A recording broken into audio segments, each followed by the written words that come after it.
Hello, this is going to be a short tutorial on how to use GraftPage for the first time, which is a software I developed to help me compile resource documents as addenda in appraisal reports that I was writing.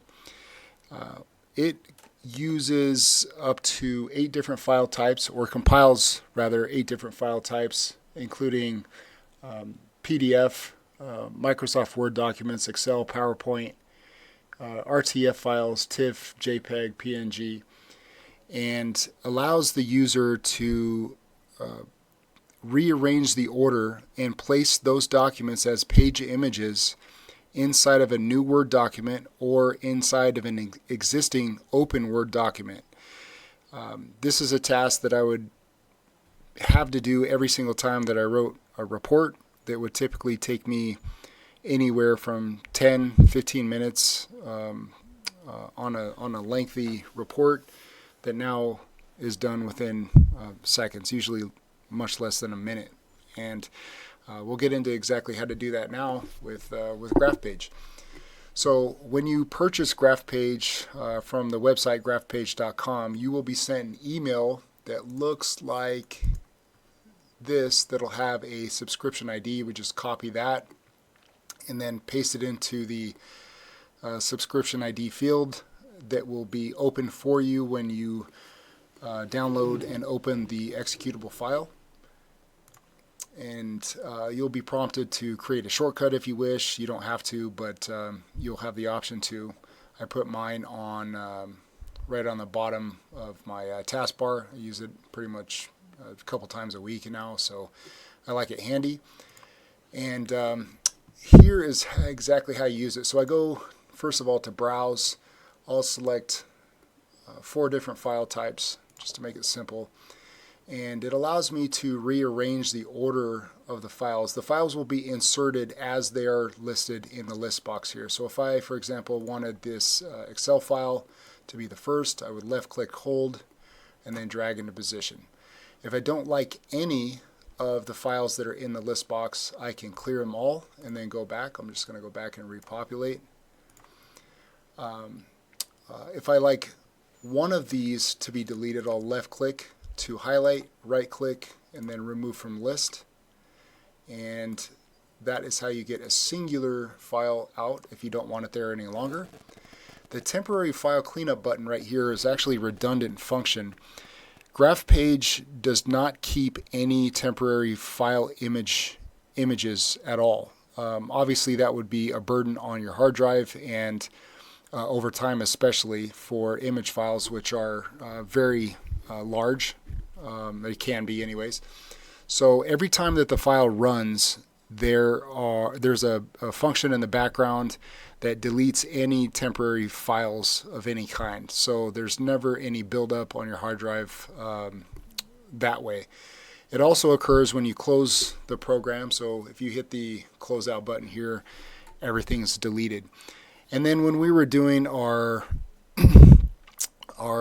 feedback, so we were having it tested by users, one of the requests was that they had a manual option to do that. So I put a button there just, because people requested it. But again, it's redundant. There's 2 other functions that accomplish that.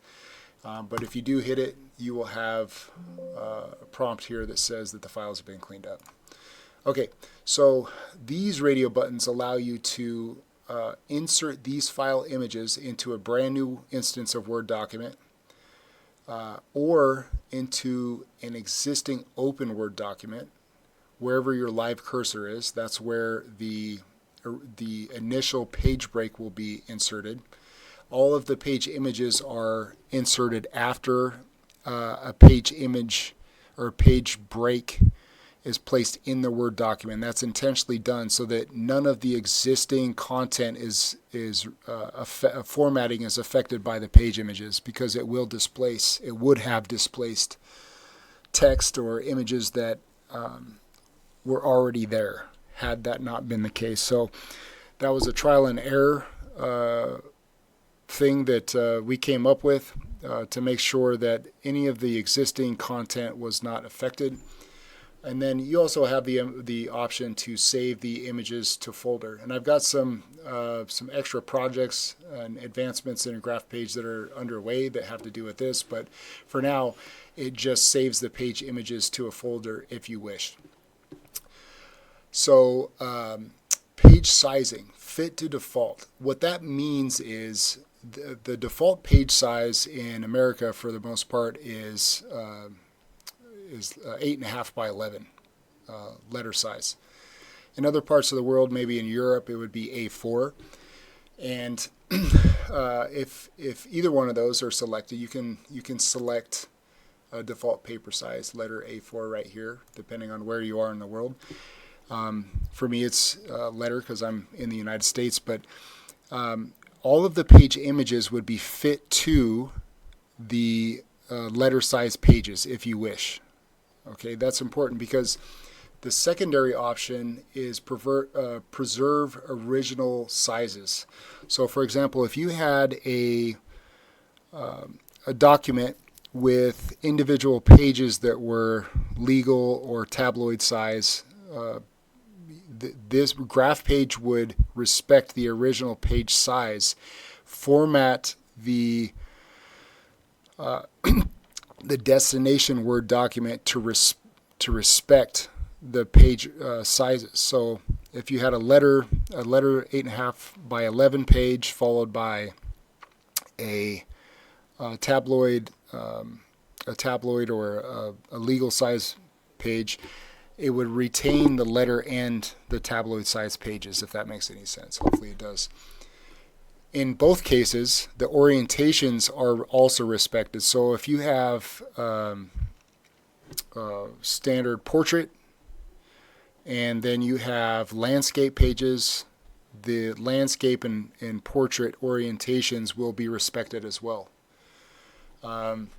This is an interesting feature here, the manual and auto cropping. If you create a document, a PDF document, for example, out of a digital document, so like Word or PDF, where it was created, again, from something that was texted. It wouldn't work on a scanned document, but if you have actual text in the document, auto cropping will recognize the images and the text and auto crop to a margin of about 1/10 of an inch automatically on all four sides,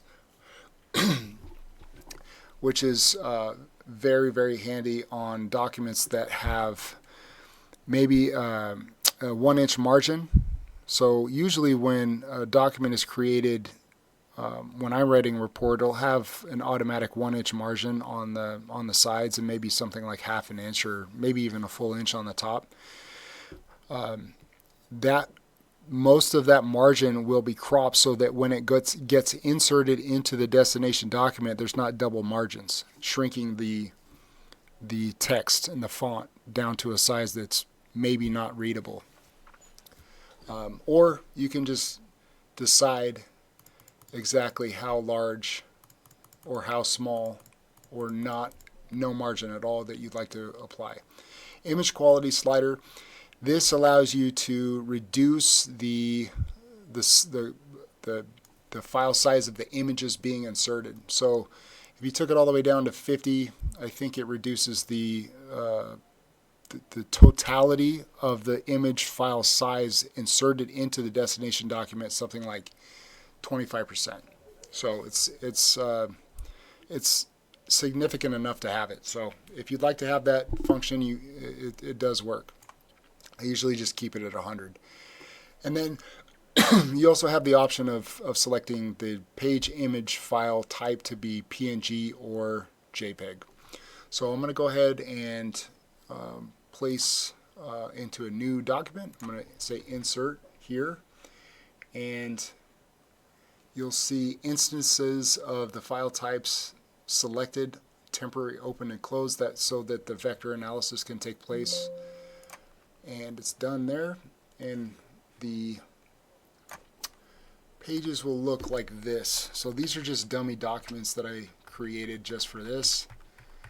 And I want you to notice that, for example, this was a document that had 1-inch margins. Okay, this recipe here. This had something not quite that.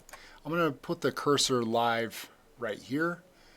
I'm going to put this down, and then I'm going to say insert into an open document. It's going to reinsert all of these. I'm going to say auto crop. I'm going to insert again.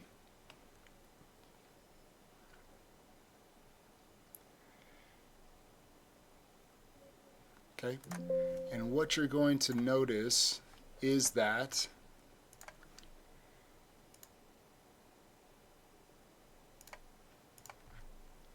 the margins were cut. So here's an easier way to see it. So right here is a document with a 1-inch margin. We go down to the same page right here, and you'll see that the margins are cut down to about 1/10 of an inch.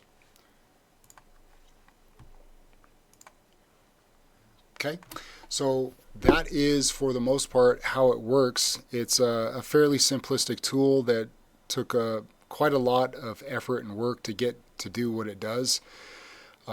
It saves over time a lot of time, and I use it every day. Everybody in my office does, almost every day anyways, and hopefully it can do the same for you. If you have any questions, you can get in touch with us at graftpage.com. Hope you guys are well, and best of luck too. Thank you very much.